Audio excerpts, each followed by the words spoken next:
Hello friends, నేను మీ బాంబే వార్తక్కను.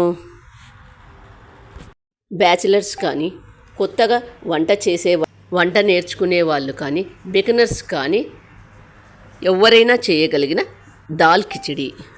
అసలే వర్షాకాలం, బయట తినాలి అంటే తినబుద్ధి కాదు. కాబట్టి సింపుల్గా దాల్ కిచిడి చేసుకుందాం. బియ్యం 1 కప్, పెసరపప్పు 1/2 కప్, పసుపు 1/2 టేబుల్ స్పూన్, ఉప్పు 1 టేబుల్ స్పూన్, సన్నగా కట్ చేసుకున్న ఉల్లిగడ్డలు కొన్ని, సన్నగా కట్ చేసుకున్న టమాటా ముక్కలు కొన్ని, కారం 1 టేబుల్ స్పూన్, జీలకర్ర పొడి 1 టేబుల్ స్పూన్, ధనియాల పొడి 1 టేబుల్ స్పూన్.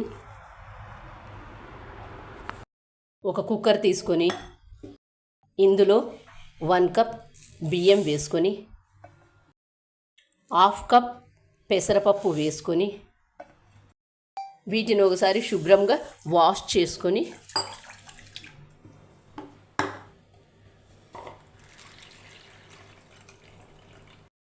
వాష్ చేసుకున్న వాటిలోకి 3 కప్పుల నీళ్లు పోసి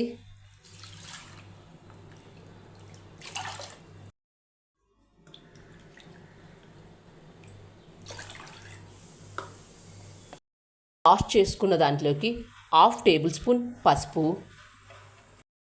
ఉప్పు 1 టేబుల్ స్పూన్ వేసుకొని ఒక 10 నిమిషాలు పక్కన పెడదాం. మూత మూసి గ్యాస్ ఆన్ చేసుకొని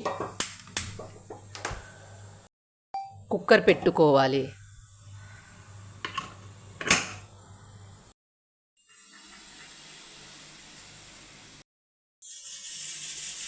3 విజిల్స్ వచ్చిన తర్వాత గ్యాస్ ఆఫ్ చేసుకోవాలి.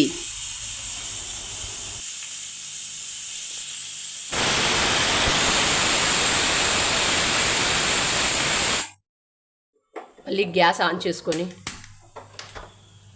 ఒక కడాయి పెట్టుకోవాలి. నెయ్యి వేసుకొని కిచిడి చేసుకునేటప్పుడు నెయ్యితో చేసుకొని తింటే చాలా బాగుంటుంది, చాలా రుచిగా కూడా ఉంటుంది. తాలింపు గింజలు చిటపటలాడిన తర్వాత సన్నగా కట్ చేసుకున్న ఉల్లిగడ్డలు. కిచిడి ఎప్పుడే కానీ నెయ్యితో చేసుకొని తింటే చాలా బాగుంటుంది. ఉల్లిగడ్డ సగం వేగిన తర్వాత సన్నగా కట్ చేసుకున్న టమాటో ముక్కలు. దాల్ కిచిడి కొత్తగా వంట నేర్చుకునే వాళ్ళు కానీ, బ్యాచిలర్స్ కానీ ఈజీగా చేసుకోవచ్చు.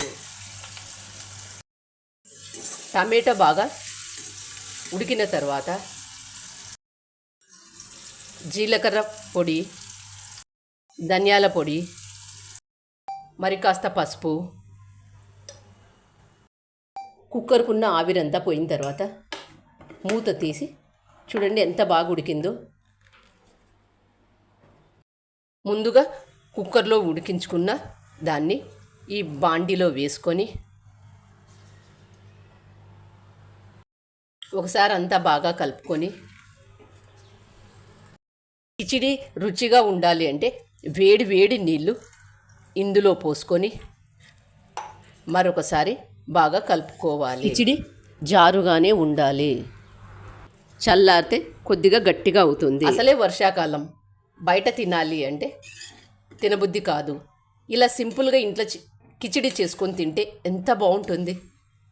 ఇలా పెసరపప్పుతో కిచిడి చేసుకుంటే డైజెస్ట్ కూడా బాగా అవుతుంది, బాగుంటుంది. ఈ దాల్ కిచిడిలోకి పోపు వేసుకుందాం. నెయ్యి వేసుకొని, తాలింపు గింజలు, ఎండుమిర్చి, కరివేపాకు. గ్యాస్ ఆఫ్ చేసుకున్న తర్వాత మాత్రమే కారం వేసుకోండి. కారం మాడిపోకుండా చూసుకోండి. ఇదంతా ఒకసారి బాగా కలుపుకొని మరొకసారి కలిపి ఈ పోపును ఈ కిచిడిలో వేసుకొని కలుపుకొని తింటే చాలా బాగుంటుంది. ఈ కిచిడి వేడి వేడిగా తింటేనే చాలా బాగుంటుంది. చూస్తుంటేనే నోరూరుతుంది కదా. ఇంకెందుకు ఆలస్యం, మీరు కూడా తప్పక ట్రై చేయండి. మరి మీకు ఎలా అనిపించిందో నాకు కామెంట్ చేసి చెప్పండి. Thank you for watching.